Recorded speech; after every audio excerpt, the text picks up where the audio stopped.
अस्सलाम वालेकुम बच्चों। सर वालेकुम अस्सलाम। कम लोग आए हैं बहुत।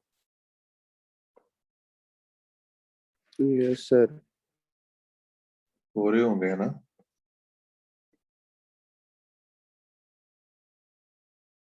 बाकी क्लासेस में भी यही सूरत हाल है। सर सुबह 40 क्लासेस में सिर्फ 5 बचे थे। अस्सलाम वालेकुम सर।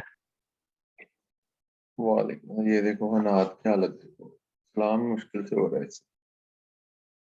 नहीं सर, जाग ही रहा हूँ सर। ऐसा जी सर।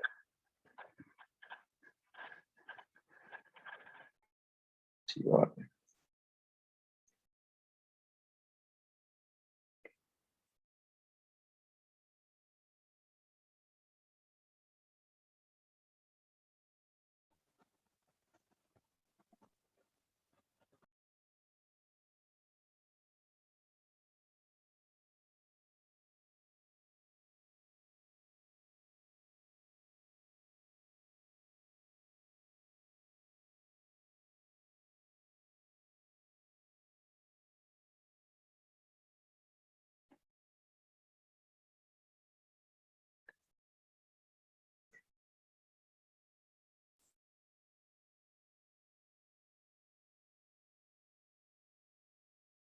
लास्ट क्लास में वो किया था काम, ये हैंड किसने रेज किया हुआ है? हमजा ने। जी हमजा। सर अभी ज्वाइन किए, अटेंडेंस हुई या नहीं?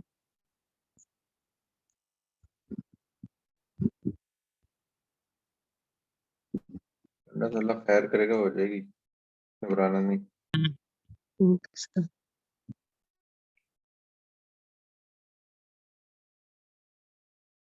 क्या क्या पढ़ लिया अभी तक हमने हमजा?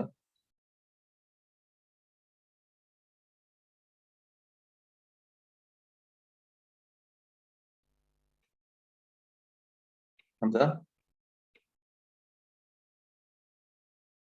जी सर।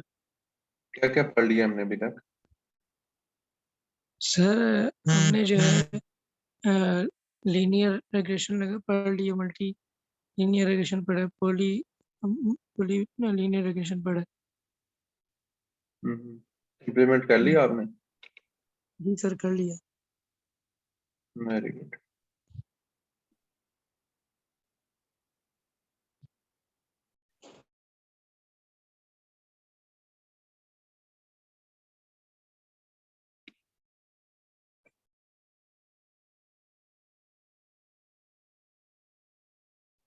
अस्सलाम वालेकुम सर। वालेकुम अस्सलाम। सर जी मेरे से ना एक मिस्टेक हुई है कि ना वो जो पहले वाला क्विज और वो टू डू टास्क थे ना सर वो ना मैंने आपको मेल कर दिए थे क्योंकि तब मेरा एलएमएस चल नहीं रहा था सर। वो एलएमएस चल रहा है मेरा पोर्टल के थ्रू सर, वो मेरा पोर्टल ब्लॉक था मेरी फीस की वजह से। सर मैंने आपको ईमेल भी की थी, तो वो सर मेरा ना इधर लास्ट ना थर्सडे को मेरा ऑन हुआ है, मैंने फी पे की है। तो सर वो मैंने आपको जिस दिन आपने टाइम दिया था ना वो 4 बजे का सर, वो मैंने पूरा 4 बजे से पहले पहले आपको मेल की हुई है सर। तो सर मैं आपको दोबारा कर सकता हूँ? 4 बजे वाली सबमिशन तो बन ही नहीं पाई थी, नेट का मसला चल रहा था। नहीं तो नहीं वो ये सर कल नहीं सर, ये जो अभी वाली नहीं, वो जो लास्ट वाला जो सर हमारा क्विज और सर टू डू टास्क थे 2। हाँ वो मुझे दोबारा तुम मेल कर दो। ठीक है sir, thank you so much sir. बाकी सबके तो जमा है ना? जी सर। बाकी क्लास के तो मेरा ख्याल है ये प्रॉब्लम नहीं है।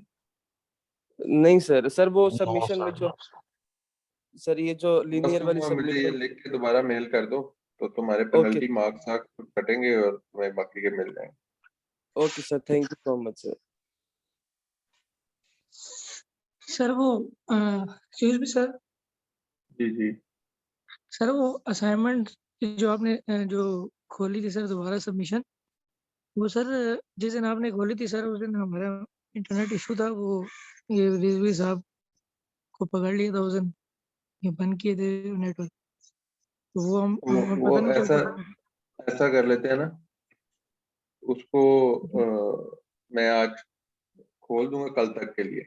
ये जो क्विज था ना आपका रिग्रेशन के टॉपिक से रिलेटेड, इसको मैं आज सर सबमिशन खोल देता हूँ। क्विज तो कर लिया जी सर। क्विज की नहीं बात करें सर, असाइनमेंट्स की बात करूँ, वो जो इम्प्लीमेंटेशन थी मल्टी लीनियर रिग्रेशन और पॉलिनोमियल की।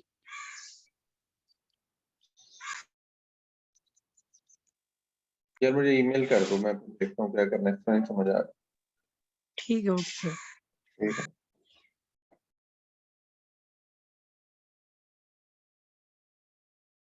आज हम क्लासिफिकेशन की तरफ जाते हैं। अब हमने रिग्रेशन का टॉपिक कंक्लूड कर लिया था। अब हमारा जो नया टॉपिक है वो है क्लासिफिकेशन। मेरा सिस्टम कुछ स्टक कर गया था, तो मैं वेट कर रहा हूँ कि ये गेट्स बैक।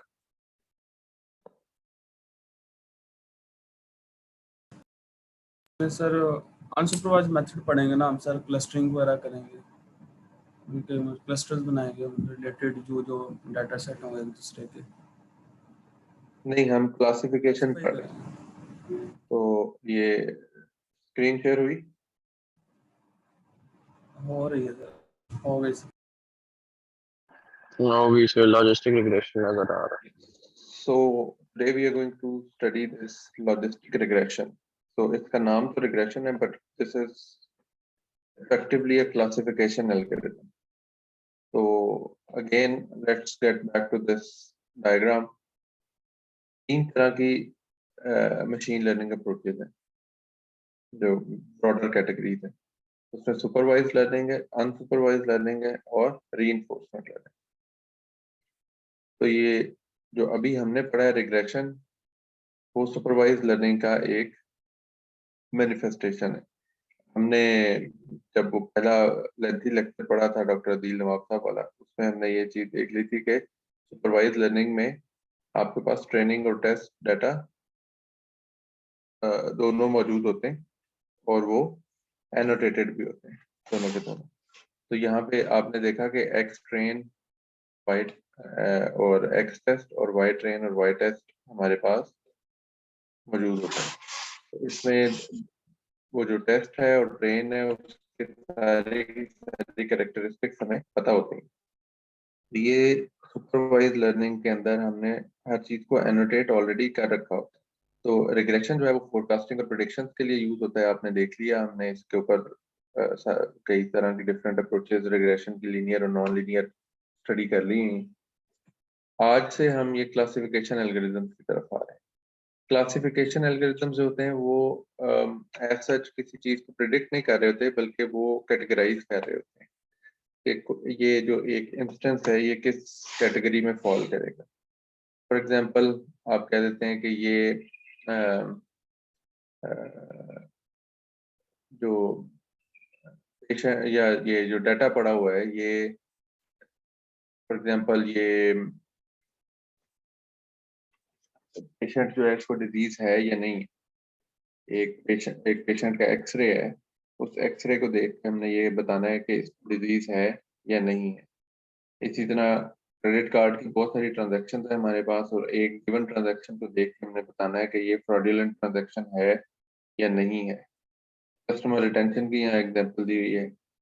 इसमें भी यही है कि हमारे पास कस्टमर्स का डाटा होगा और उसकी बेस पे हम एक गिवन कस्टमर का सारा डाटा देख के बताएंगे कि ये इसको हम रिटेन कर सकते हैं या ये हमें छोड़ जाएगा ये कस्टमर।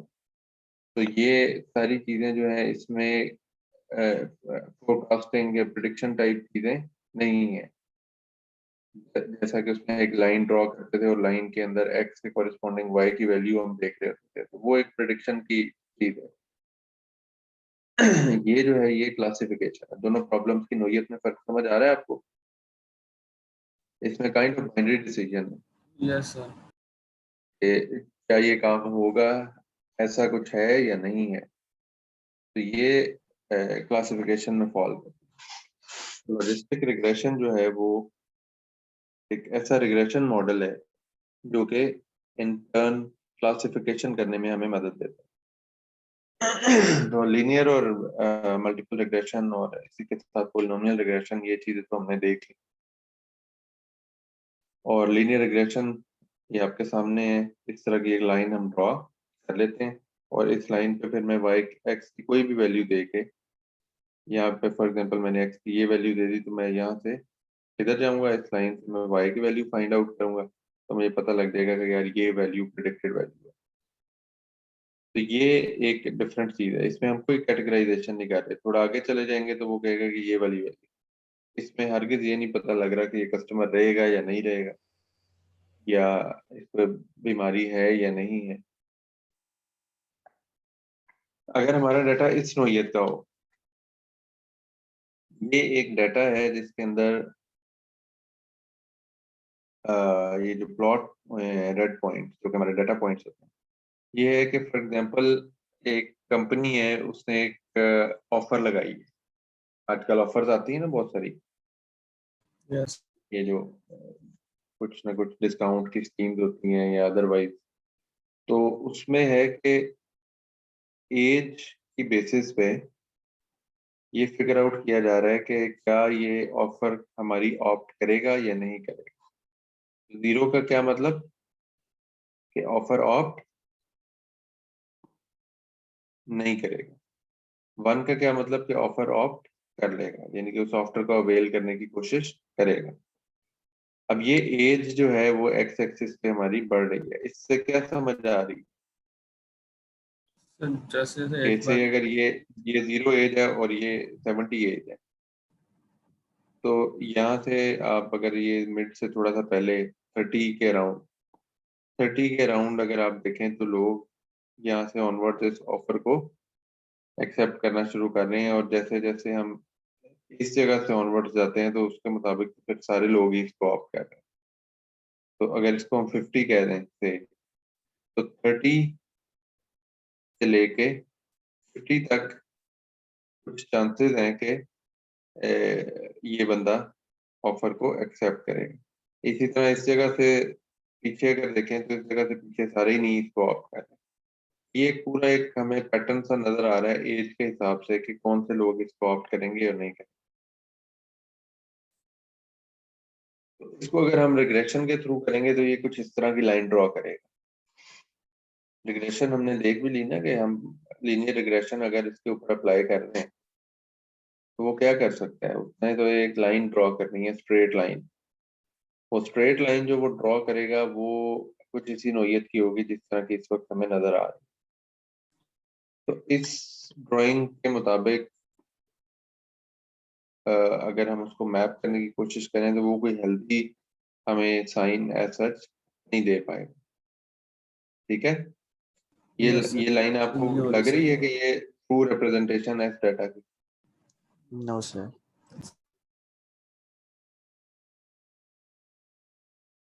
तो ये लाइन है, ये लाइन को अगर हम प्रोबेबिलिटी की टर्म्स में देखें,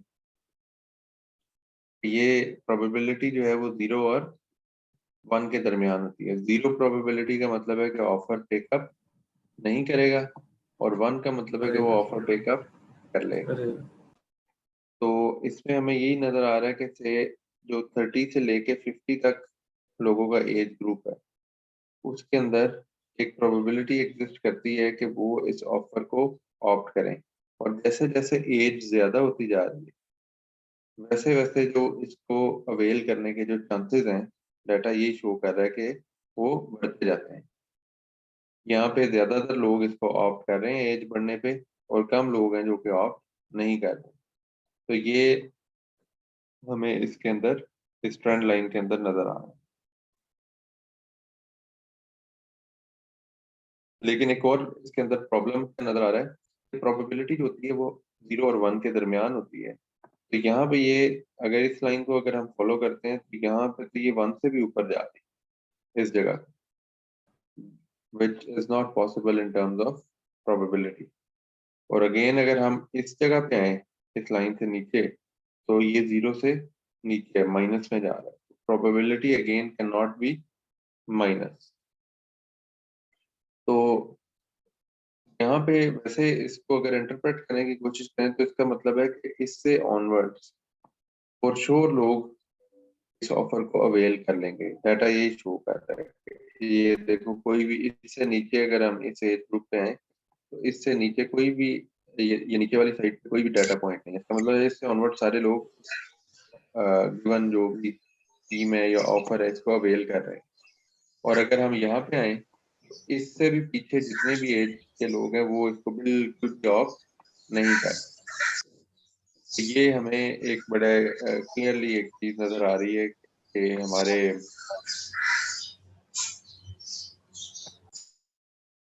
जो डाटा पॉइंट्स हैं वो ये शो कर रहे हैं कि कौन कौन से इंस्टेंसेस पे क्या क्या कुछ पॉसिबल। तो इससे इस एज ग्रुप के दरमियान ये जो पूरी एक रेक्टेंगल सी बन रही है, इस पोर्शन के दरमियान देर आर चांसेस लोग इसे ऑप्ट कर लें, देर आर चांसेस कि उसे ऑप्ट ना करें। जैसे जैसे हमारी एज बढ़ती जा रही है वो चांसेस इंक्रीज करते जा रहे हैं। डाटा पॉइंट्स की मदद से हमें विजुअलाइजेशन की मदद से हमें ये बात बड़ी आसानी से समझ आ रही है। तो अब इसका क्या करें, वो जो नेगेटिव और पॉजिटिव प्रोबेबिलिटीज हमारे पास आ रही हैं तो वो तो ठीक नहीं है।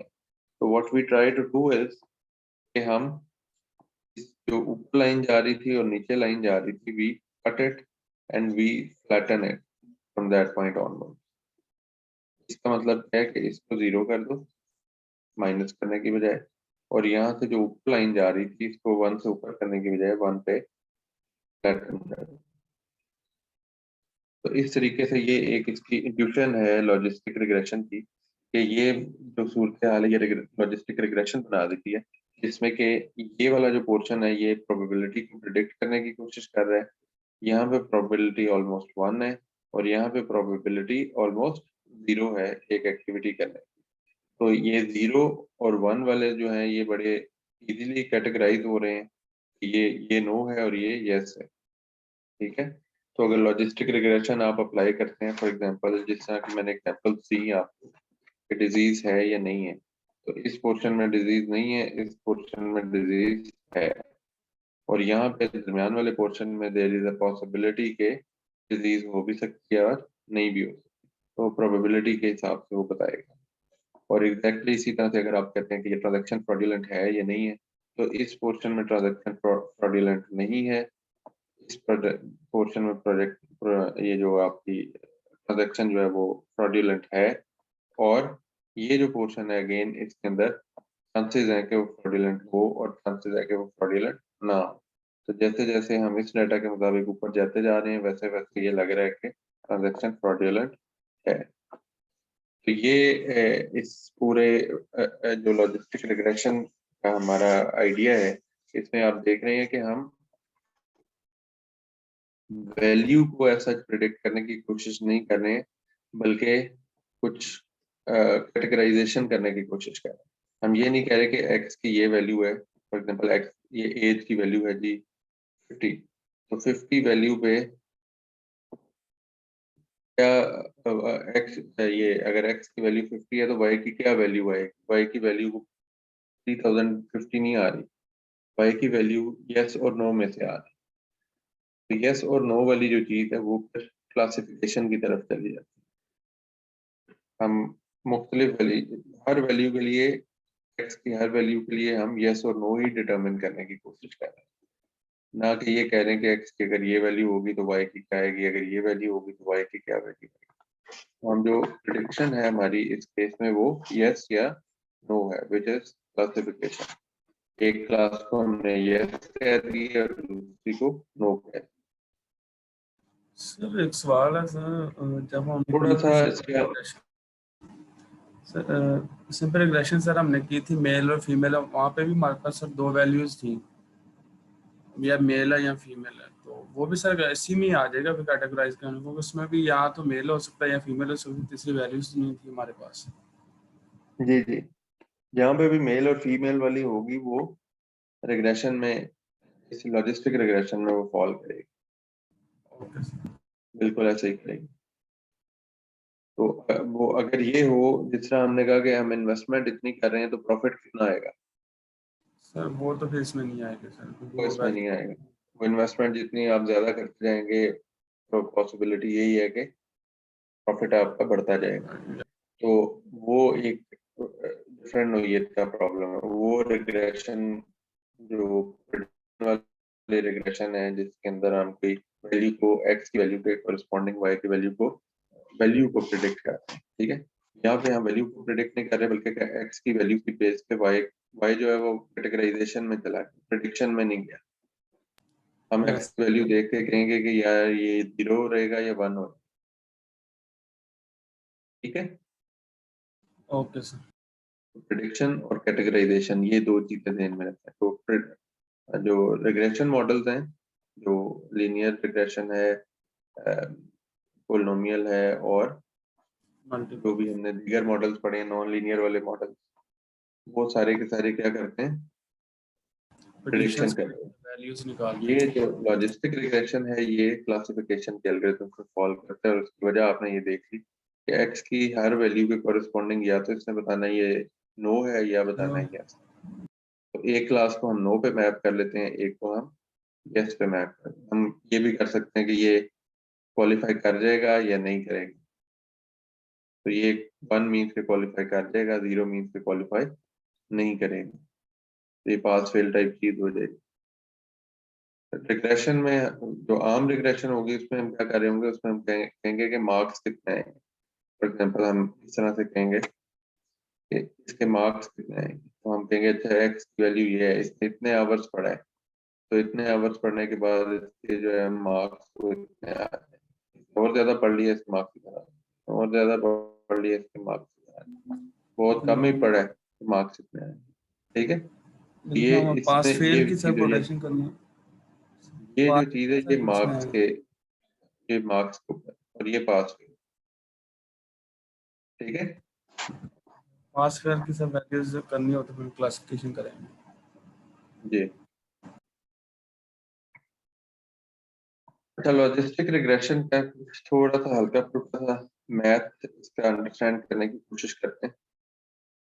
तो इट सेज के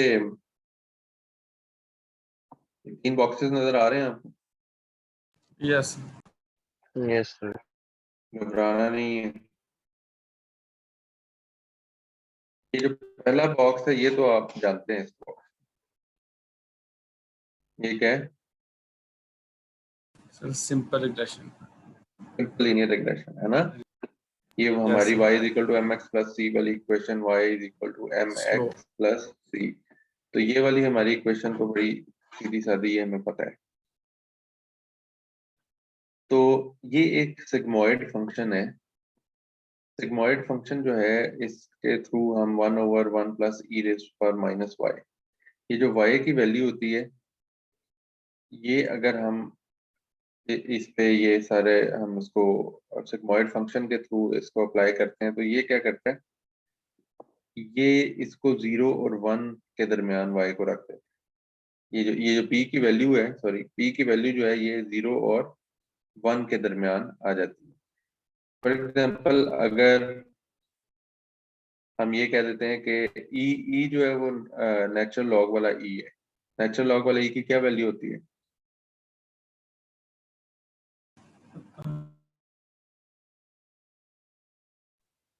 लॉग याद है ना, log Yes. Base 10, log base 2।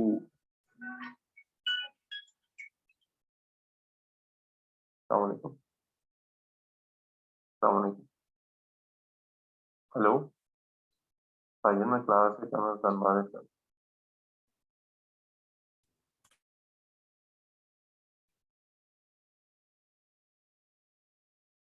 तो log natural sir log I को थिंक क्या वन है, होती है sir. I think so one होती है सर। नहीं 1 तो नहीं ना होती, 1 तो लॉग में 1 बेस होना तो वो लॉग चलेगा ही नहीं, ई होती लॉग की बेस 1 हो ही नहीं सकती। नहीं ई की क्या वैल्यू है, मैं ये पूछना चाह रहा हूँ।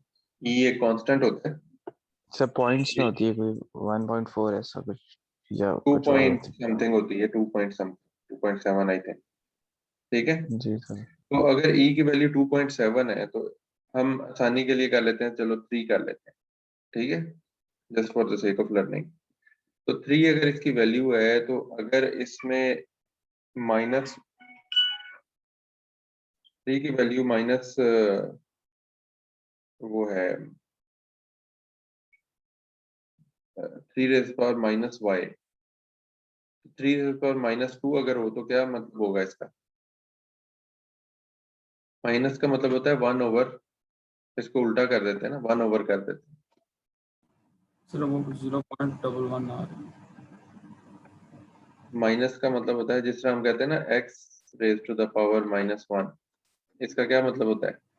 X divided 1 by over x raised by 1. इसका यही मतलब होता है ना, 1 over x। yes 1 over x। e raise to the power minus 2 का क्या मतलब होगा? 1 over e raise to the power 2, यही हो जाएगा ना। तो अब e की वैल्यू हम just for the sake of simplicity and understanding अगर हम 3 ले लें तो 1 ओवर 9 हो जाएगा। और e की वैल्यू जितनी, ये जो y की वैल्यू जितनी बड़ी करते जाएंगे उतना ही ये फैक्टर क्या होता जाएगा, ये वाला फैक्टर पूरा क्या होता जाएगा? छोटा होता जाएगा। छोटा होता जाएगा। e की वैल्यू अगर y की वैल्यू अगर मैं ले लेता हूँ 10 तो क्या हो जाएगा? e raise power minus 10, minus 10 का मतलब 1 ओवर 3 रेज पावर 10। जिस तरह 2 रेज पावर 10 1024 हो जाता है तो 3 रेज पावर 10 और बहुत छोटा हो जाता होगा इससे। ठीक है, तो ये वैल्यू 0.000 समथिंग हो जाएगी, है ना। yes इस तरह करके कुछ वैल्यू हो जाएगी। तो जब ये वैल्यू इस तरह हो जाएगी तो ये बड़ी वैल्यूज ऑफ y के लिए ये वाला फैक्टर क्या हो जाएगा? ऑलमोस्ट 0। जितना इसको बड़ा करते जाएंगे, अभी 3 है, इसको 30 कर दें तो क्या हो जाएगा? 3 रेज पावर 30 जब करेंगे तो 3 रेज पावर 30 तो इसको 0.00000 समथिंग बना देगा। तो 1 में जब 0.00000 समथिंग ऐड होगा तो ये ओवरऑल 1 ही बन जाएगा, है ना।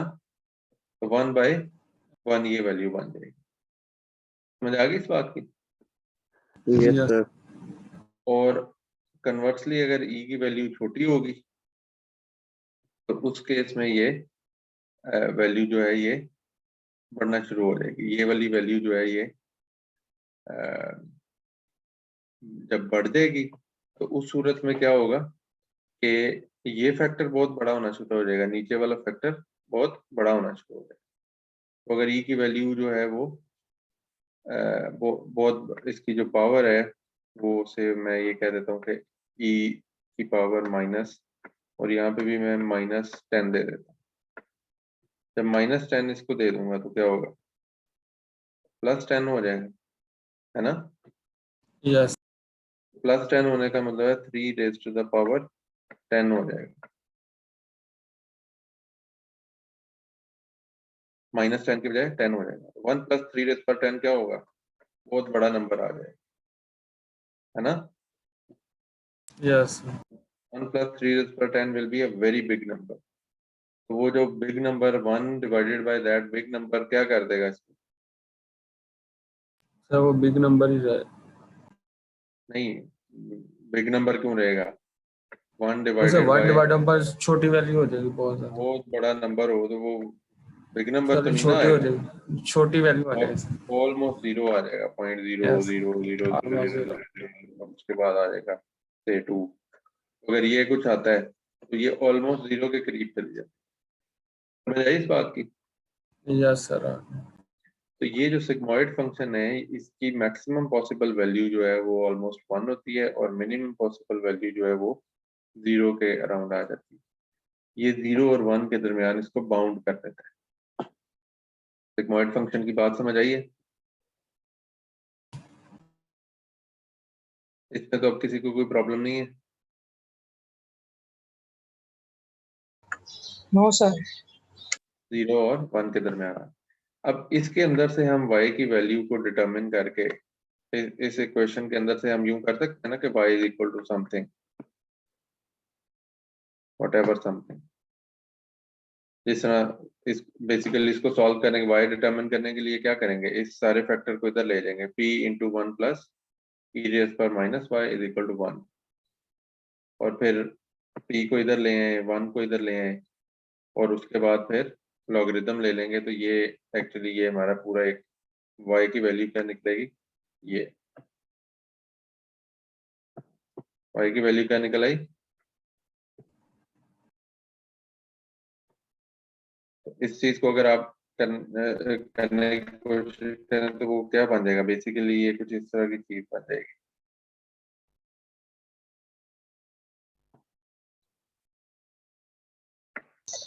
सर ये पॉइंट जरा रिपीट कर दें। ये वही करना है इस वक्त इस तरह से ना, p is equal to 1/1 plus e raise to the power -y। ये क्या बन जाएगा, p into e multiplied by 1 plus e raise to the power -y is equal to what, 1।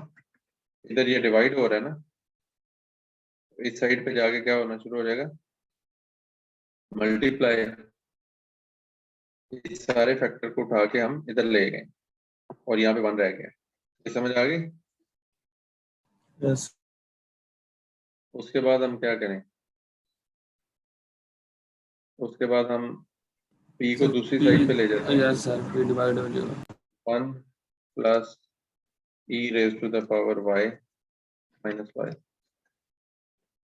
Is equal to 1 divided by p।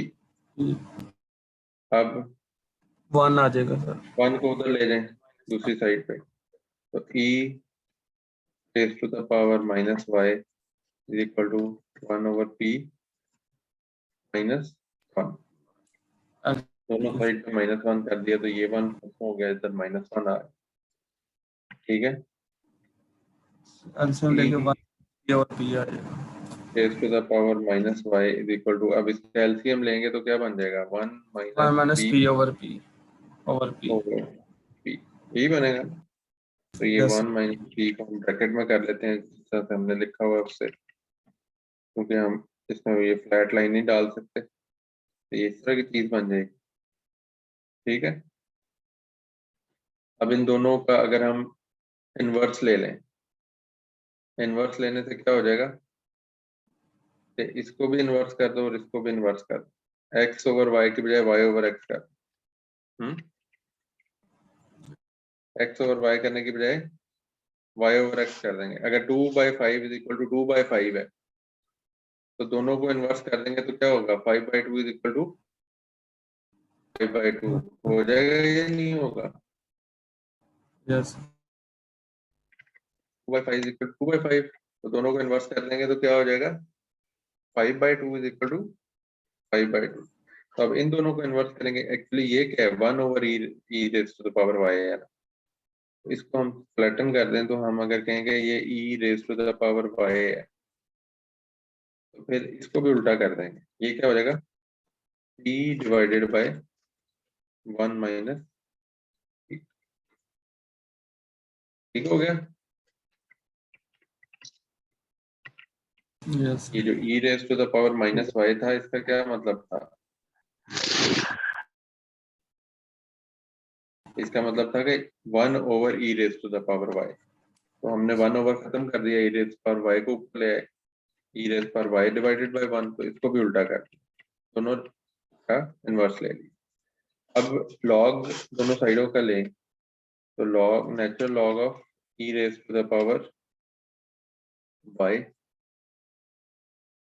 ठीक है, is equal to natural log of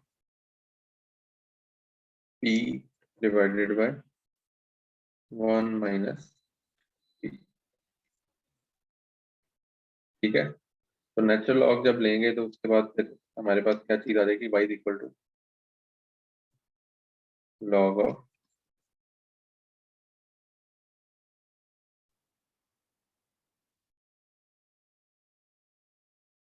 actually ये बन जाएगी ना, y पावर शुरू में आ जाती है ना लॉग में, आपको पता है e रेज पावर y लिखा हुआ तो क्या होगा, पावर शुरू में आ जाएगी multiplied by log of e। और ये बन जाएगा p डिवाइडेड बाय 1 माइनस 3। ठीक है, तो नेचुरल लॉग ऑफ e जो है वो क्या होगा, बेस भी e है और e की कितनी पावर लेंगे e बन जाए,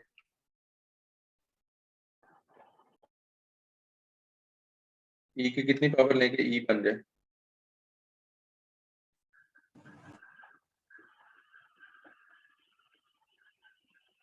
e की 50 को पावर ले लें, चलो 2 की कितनी पावर लेंगे 2 बन जाए, 1 1 sir, e की कितनी पावर लेंगे e बन जाए, 1 sir, वो भी 1 ही होनी चाहिए ना। yes sir, ये नेचुरल लॉग में बेस क्या होती है e, तो e की कितनी पावर लेंगे e बन जाए, तो ये फैक्टर क्या बन जाएगा 1। 1 sir, 1 ठीक sir, है, तो y into 1 is equal to natural log of e divided by 1 minus 3.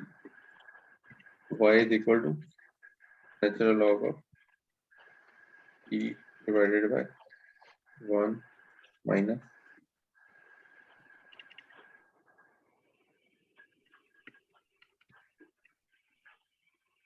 ये समझ आ गई सबको। yes sir, yes,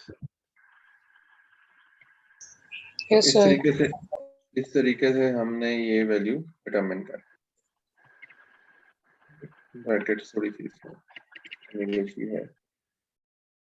अच्छा, ये वैल्यू जो है y की जगह हमने पुट कर, ये देख रहे हैं आप, ये y था ना, y is equal to b yes not sir, b1।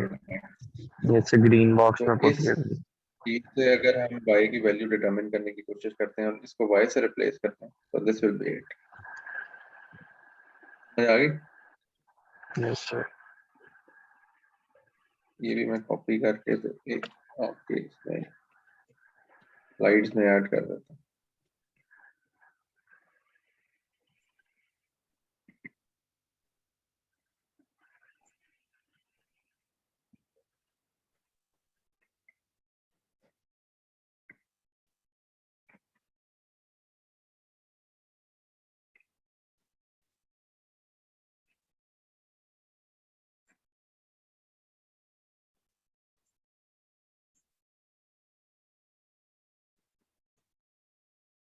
ठीक हो गया।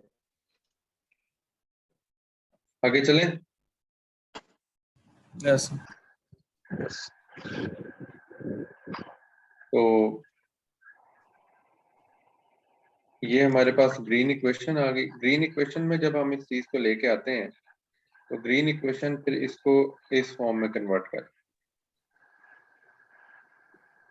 ये वाला जो फॉर्मेशन है, ये फॉर्मेशन क्या करेगी, ये फॉर्मेशन इसको इसमें कन्वर्ट कर देगी कि जब आप इसको y को प्रिडिक्ट करने की कोशिश करेंगे तो ये जो वैल्यूज हैं ये 0 और 1 के दरमियान ही है। ठीक है, तो ये जो लाइन से बाहर चीज जा रही थी और जो यहाँ से लाइन से बाहर चीज जा रही थी, इसको ये इस तरीके से फ्लैटन करने की कोशिश कर रही है। तो ये पूरी जो इसकी ट्रांसफॉर्मेशन है सिग्मॉइड फंक्शन के थ्रू, वो इसको इस ब्लैक लाइन को इस ग्रीन कर्व लाइन के अंदर कन्वर्ट कर देती है।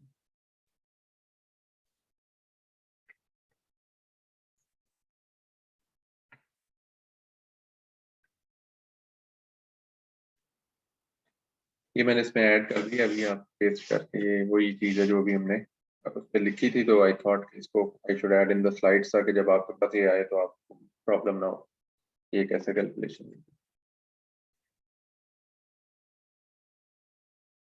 तो अब अगर हम इसको देखें तो वही हमारे जो लीनियर रिग्रेशन वाली चीजें थी उनके ऊपर मैप करें, तो हम ये कर रहे हैं the graph shows x the independent variable and y is the dependent variable and the trend line using the logistic regression formula and the data points. So this now turns out to be the trend line instead of a straight line। जब हमने इसके ऊपर logistic regression ये जो हमने वो apply की है sigmoid function, तो after applying the sigmoid function now this is it instead of drawing the straight line। अब ये वाला जो कर्व है ये आपको सही लग रहा है, डाटा के मुताबिक लग रहा है, यस वो सर लाइन ठीक थी या ये बेहतर है? सर ये बेहतर है। तो अब इसमें भी बहुत सारी लाइनें ड्रॉ हो सकती हैं। इसमें क्या हो सकता है, वो लीनियर रिग्रेशन में भी हम कहते थे ना, बहुत सारी लाइनें ड्रॉ हो सकती हैं। तो इसमें भी ये वाली लाइन भी ड्रॉ हो सकती है, एक और लाइन भी ड्रॉ हो सकती है, एक और लाइन भी ड्रॉ हो सकती है, बेशुमार लाइनें इसके अंदर भी ड्रॉ हो सकती है। तो यहाँ पे फिर वही बात आ जाती है कि हमने एक ऐसी लाइन ड्रॉ करनी है जो कि बेस्ट रिप्रेजेंटेटिव हो डाटा की, जिसका मतलब क्या है कि उसमें एरर कम से कम हो। तो वो लाइन फिर हम इसमें तलाश करने की कोशिश करते हैं और उसको इन टर्न फिर हम अपनी जो लॉजिस्टिक रिग्रेशन लाइन से कहना शुरू करते हैं।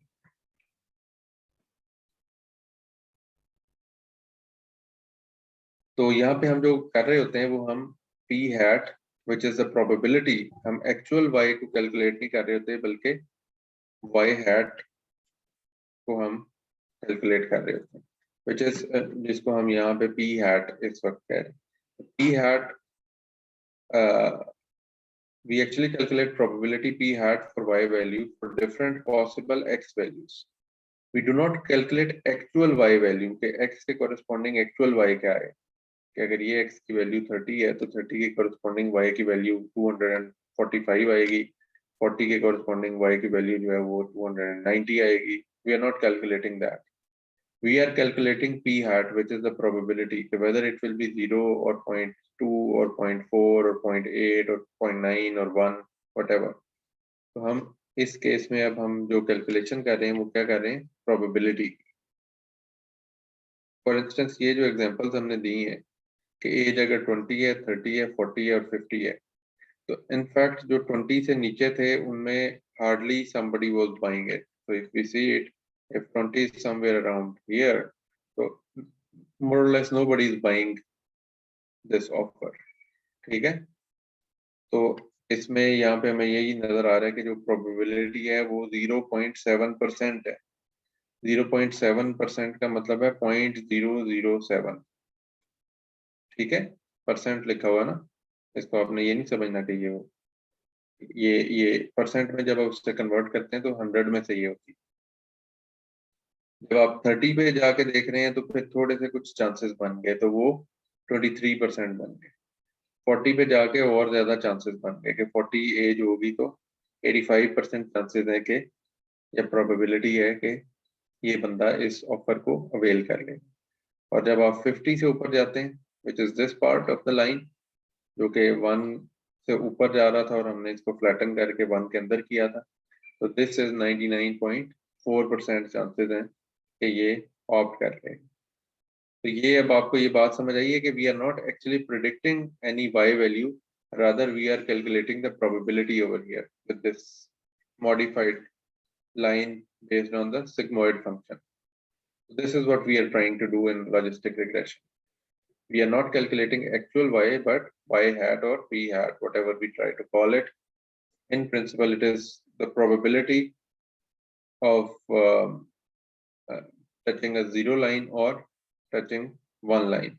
So basically, probability of touching one line इसको अगर हम कहेंगे, या in other words कि ये वाला event जो है ये इसकी तरफ हम जाएंगे तो इसके chances कितने हैं। तो 0 का मतलब है कि हम इस इवेंट के करीब रहेंगे, 1 का मतलब है हम इस इवेंट के करीब रहेंगे, और this is the portion in between. तो अब ये जो इन बिटवीन पोर्शन है, इसकी भी बात समझ आ गई, यहाँ से ऑनवर्ड्स क्या होना चाहिए, और इसकी भी बात समझ आ गई यहाँ से नीचे क्या होना चाहिए। अब ये जो ग्रे एरिया है जिसमें हमें ये नहीं पता लग रहा कोई खास कि हम क्या करें, इसको सॉल्व करना जो है वो अब बाकी रह गया। So what we do is we draw this line at 0.5, generally 0.5 पे हम ये line draw करते हैं, और and map all the points below to this value to y hat is equal to 0, क्योंकि हमारे पास इसमें discrete outputs हैं। इसके अंदर हमने हमारे पास जो probability की value calculate हम करेंगे वो तो जाहिर बात है 0 और 1 के दरमियान आएगी, जैसा कि हमने ये पिछली स्लाइड में देख भी लिया। तो ये जो 0.23 आ रहा है इस 0.23 को कैसे इंटरप्रेट करें और इस 0.85 को कैसे इंटरप्रेट करें। ये दोनों जो 0.7 और 99.4 हैं, ये तो हमें बड़ा वादे तौर पर ही बता रहे हैं कि this is almost 0 and this is almost 1। What about these two?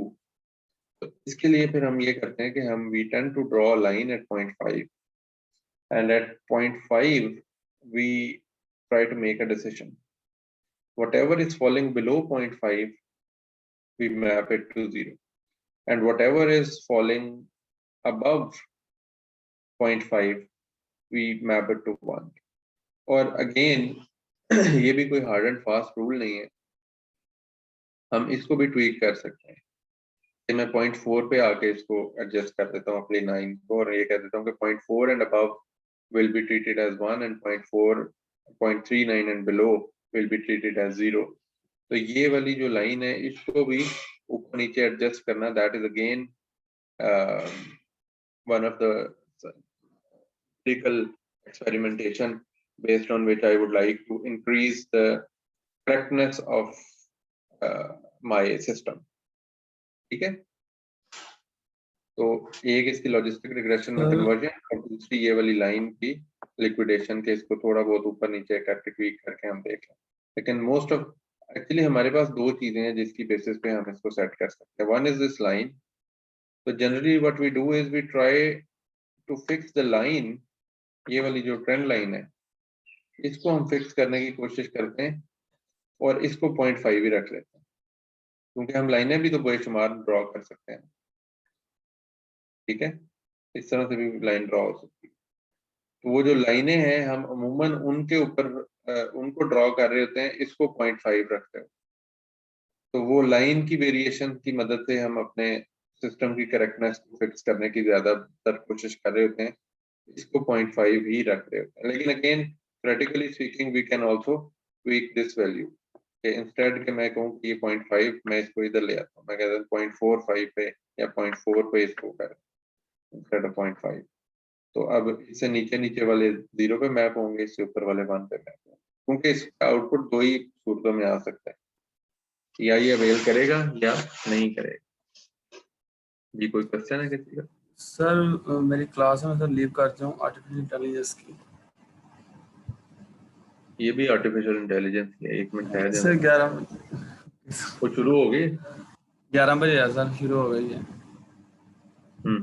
चलो ये बस इसका ये अब आगे हमने इम्प्लीमेंटेशन की तरफ ही जाना है। लेट्स सर आप करवा दें सर, मैं रिकॉर्डिंग देख लूंगा, मे बी बाकी स्टूडेंट्स नहीं, बस ये इसको मैं I am going to wind it up here. तो नेक्स्ट क्लास में, क्योंकि वो इम्प्लीमेंटेशन को डिस्कस करने में वक्त लगेगा, तो हम उसको अगली क्लास में ही करेंगे। ये सैंपल इसका जो एक एग्जांपल है वो आप एक नज़र देख लें।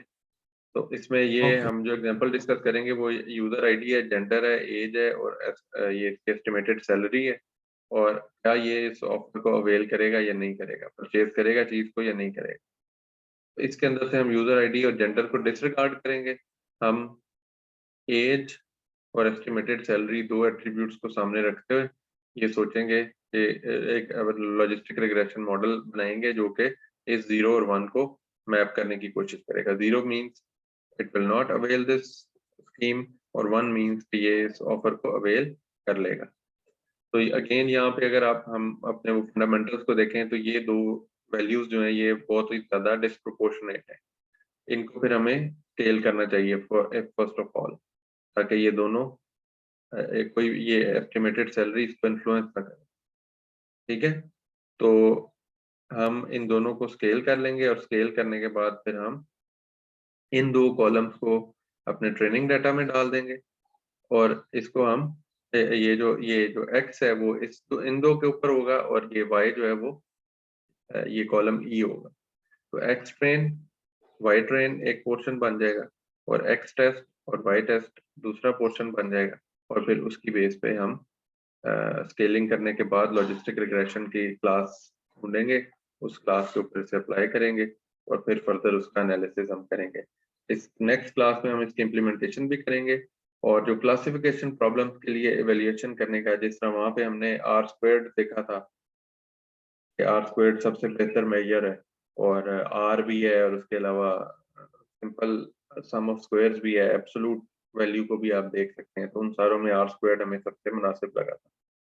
तो यहाँ पे भी हम क्लासिफिकेशन के प्रॉब्लम्स की वैल्यूएशन किस तरह से की जाती हैं वो भी हम इंशाल्लाह कमिंग क्लास में देखेंगे।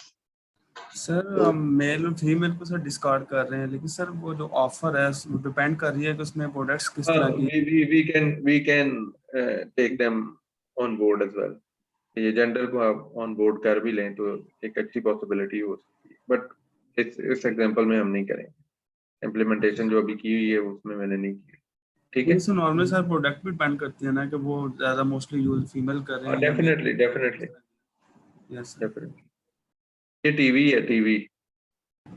Okay sir.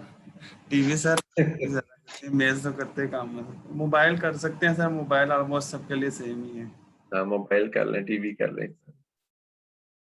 अटेंडेंस ले ली? अटेंडेंस कौन लेता है? सर इधर कोई भी नहीं लेता। यार सर मेरी भेज दी। सर जूम वाले ले लेते हैं सर, उन्हीं से ले लीजिए। नहीं है। तो यार ये ना अटेंडेंस लगा लिया कर, क्या नाम है तेरा, अरकम? जी सर, स्क्रीनशॉट ले ले फिर बंद करें। मैं अभी ले लेता हूँ। स्क्रीनशॉट लेके ना एक एक्सेल की शीट मेंटेन कर ले यार अरकम भाई। जी ठीक है सर, ठीक है, सही है सर। पिछली अटेंडेंस सब लगा दो ऑनवर्ड, यहाँ से ऑनवर्ड जो है ना क्लास की अटेंडेंस रमजान में कम होनी शुरू हो गई है। वैसे तो आ ही गए हैं लोग, लेकिन स्टिल लगा लें अटेंडेंस। हो गई सर सही है अटेंडेंस। सर, हो गई। हो गई? चलें, ओके जी, थैंक यू वेरी मच। तो अगली क्लास में हम इसकी अल्लाह हाफ़िज़। इम्प्लीमेंटेशन करेंगे, आप कुछ पढ़ लें। इंशाल्लाह सर। ओके सर, अल्लाह हाफ़िज़।